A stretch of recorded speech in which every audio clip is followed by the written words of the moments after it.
I'm going to take you guys through my long layered haircut on extensions. Finally, this is the starting point. We're using 21.5-inch extensions on my beautiful model, Jess. You guys know her, see her all the time, and her haircut went viral over on TikTok. Basically, we're just assessing the length where she wants it to sit. I think it's really important that we get our clients to look underneath the cape so they know where the hair sits on their body rather than just showing them with the cape on. So right now I'm going through and cutting my baseline. This is obviously the longest length that it's going to be sitting at. There's no layering in this part. We're just simply cutting the baseline.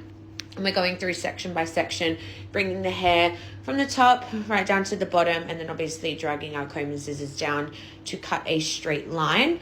Don't worry about any harsh lines being visible in the hair to begin with. We are going to go through and soften everything. Some of our clients may like a really blunt base, others might like it a little bit chipped into. Right now I'm seeing where her natural hair sits because we're going in to cut the layers, and I never want to cut into my client's natural hair. That is really important. When they take out their extensions, we don't want them to have more problems in the hair. So I'll never cut like a regular long layered haircut like a traditional one would be, where you are matching up the next layer underneath that very top layer and cutting it like pretty much the same as her natural hair. We're going a bit longer, okay? So that way we really ensure that we're not touching the natural hair at all. Now, see that really harsh line that's there? Don't worry, that's just our guideline. We really need it to be visible for this part here. I'm taking a thin section horizontally out from the head, okay, and placing my hands vertically. You can see I'm bringing the comb out. Now this is where we blend in her natural hair layer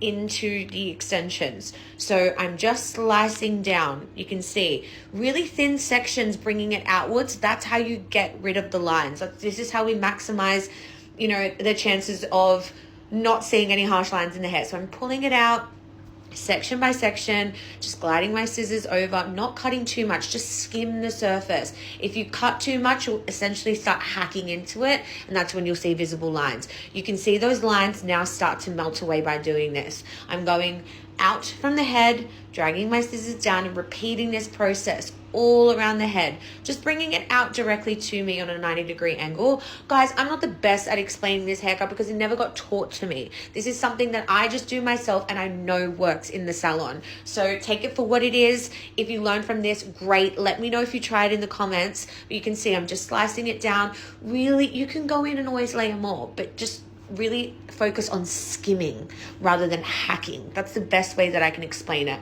Now on the sides, I'm bringing it up and I'm making sure I'm not cutting into my natural hair, repeating the same thing that I did on the back because this is our guideline for when we bring the hair out and we start skimming that surface. I am going to chip into it, just chip away those ends. You never want to go too short. If you go too short, the chances of them being able to retape the hair, getting it in the same section and the same placement again is really hard. So this is a discussion that you need to have with your clients. You need to make sure that they know that some of the hair might not be able to be reused as a retape, or if they are retaping, it's going to be a lot shorter the next time. Is your client going to be comfortable with that? Most aren't, so please take note and decide where you want your layers to sit. They may need to be longer if your client wants to keep reusing the hair.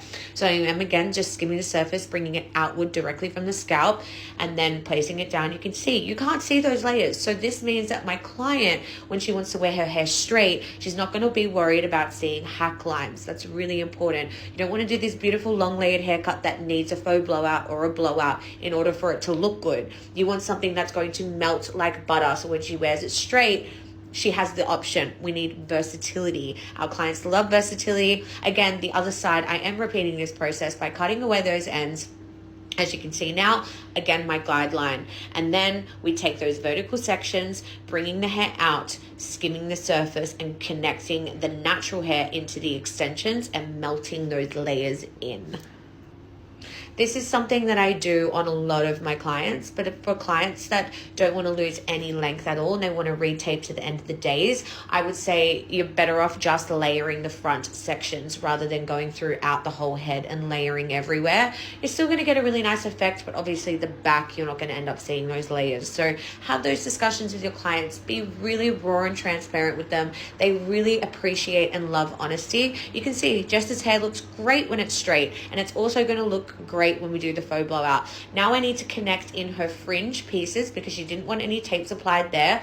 I'm going to connect those with my front bits, and that's simply by taking a very small section, not a really big one, because I don't want to lose too much length at the front of the hair. So I am just skimming the surface there.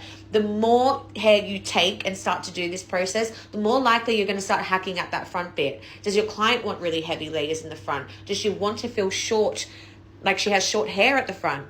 Does she have to bring her hair from the back to the front in order to see her extensions? These are, again, the consultations and the questions that you need to be asking our clients.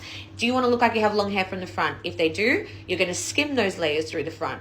If they don't mind that their hair looks short at the front and they are happy to bring hair from the back, pull it to the front and make it feel long, then you can take more hair.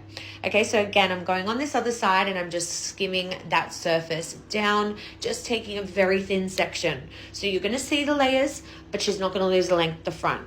Then I'm going to also take her fringe because it needs a little bit of a healthy trim. These are the colors that I use. I use Seamless One for this. I just use Caviar and Ritzy, which is like a lighter, well, I would say more of a mid brown color mixed with a dark brown color because her roots are dark, but I did place all of the light color on top so that it looked like a subtle balayage. So I'm here taking her fringe, just giving it a nice healthy trim on those ends, chipping away at those ends, bringing it back so we don't lose too much length and that it still blends in with the layers that I created through that front section. And yeah, Jess was really happy with this. This is what it looks like straight up. Obviously going to finish with a faux blowout.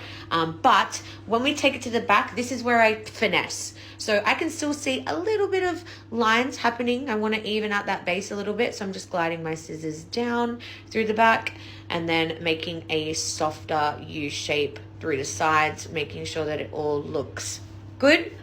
And then I can see that line on the top. So I'm just going to take that top layer there and I am just going to slightly like point cut into it so that it removes some of the bulk of those ends and melts more like butter into the hair. I don't like to do too much of this because I still want the thickness to be there. It's just enough so that, again, it just melts. See how that just disappeared? We love that. Anyway, guys, this is the end result after a faux blowout. I'm going to have a faux blowout tutorial coming to you guys soon. Jess was really happy with these results. She didn't lose too much length. It still looks like the 21.5 inch that we applied in her hair. It looks great from the front and then also looks great from the back, as you can see here. You can see all those layers are nice and visible. And yeah, hope you enjoyed.